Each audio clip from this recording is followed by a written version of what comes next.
We're doing all kinds of really important science aboard the space station, all the way from stem cells and material science.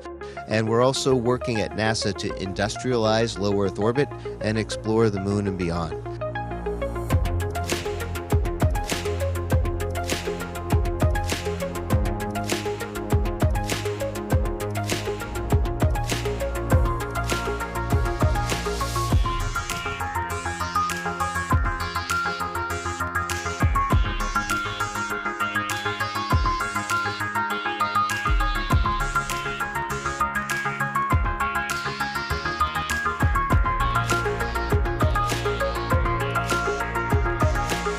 The ISS is 250 miles above the Earth. The moon is 1,000 times farther than that.